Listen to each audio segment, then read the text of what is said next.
So somebody asked me once, "Hey Jim, how come you don't ask people to subscribe when you make your videos anymore?" Well, honestly, the truth is, because I don't care if people subscribe. I mean, I'm almost to 1,000, but whatever. I'm not here to make money. I'm here to put out some good information that's useful to all of you out there that take the time to put up with me and check out what I'm talking about.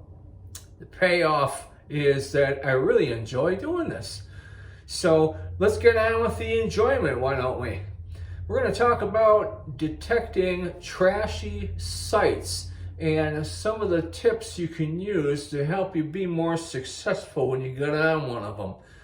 Now, trashy, it can mean that it's loaded with iron pollution, like nails and such, like a lot of your older sites around barns and places where older buildings once stood. Or it can mean modern trash, like your can slaw and your bottle caps and, your pull tabs and all that jazz.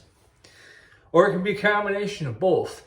Whatever it is you're dealing with, if you want to pick out the treasure amongst the trash, the first thing that I can say is you're going to want to get a decent machine. And when I say decent, they're all capable, but you're going to need something with a little bit faster processing speed and a little better target separation. You're not going to be able to get on an iron-infested site with a lower-end machine and do anything other than dig a bunch of stuff. You might get lucky here and there, but you're probably going to end up pretty frustrated. So get your hands on something a little more capable if you plan on getting on one of these sites. All right.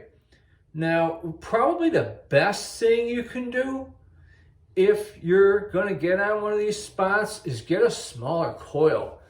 A stock coil, like 10-inch, 11-inch, at any given time, it could have 8, 10, 12 targets under it all at once. You figure the size of it and the amount of stuff that could be under there. That's a lot for even some of the most capable machines to sort out. Get yourself something smaller. Like, for instance, here's my Equinox 6-inch.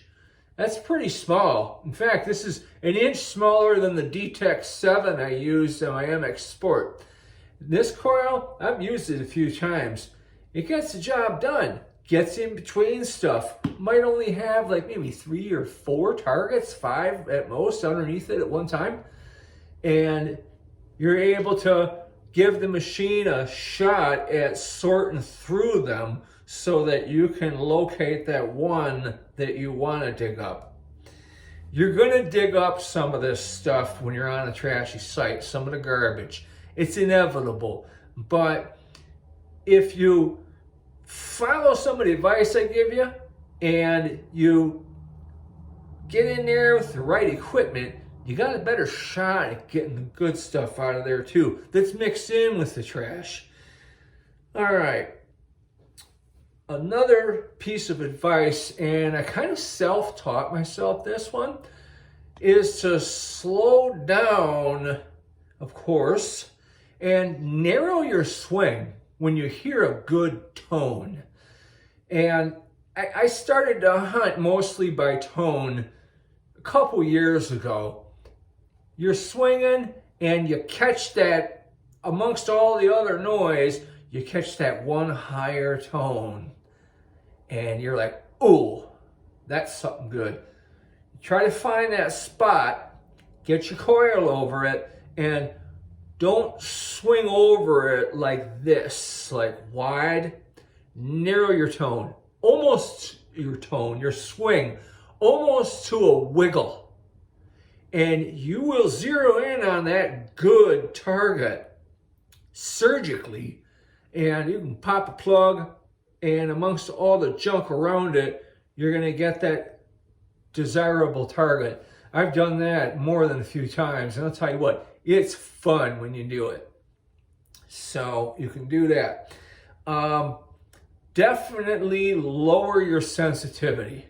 If you're out there with your sensitivity up, you're just amplifying targets. Well, you're amplifying the junk as well as the good.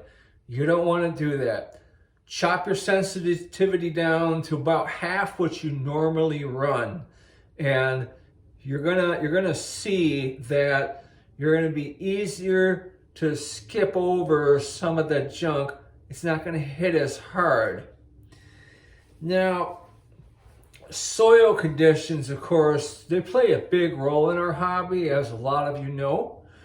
And a lot of us, myself included, we like to go out after a good rain because the moisture in the ground gives you a little extra depth, makes those targets hit hard, right? Well, with your trashy sites, you want to think the opposite way. Go when it's dry.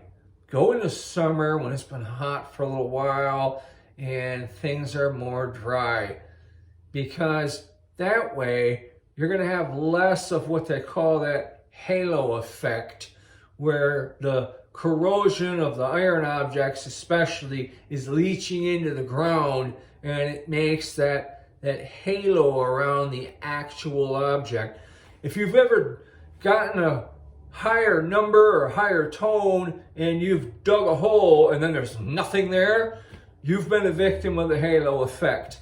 You've broken the halo, and whatever was down there probably just crumbled to nothing when you dug your plug. It could be something small, but it leached into the soil real good, and you just got fooled. Don't be a fool. So that's pretty much what I'm going to lay on you about all that. I hope that this video helps you out. Drop me a comment and let me know what you think. If any of these tips you already have in your arsenal, or if you try them and he goes, hey man, Jim was right, that really helped out. And if it sucks, let me know it sucks too. I'm game for hearing that. Haven't heard a lot of comments saying I suck in a while though, so I must be doing something right.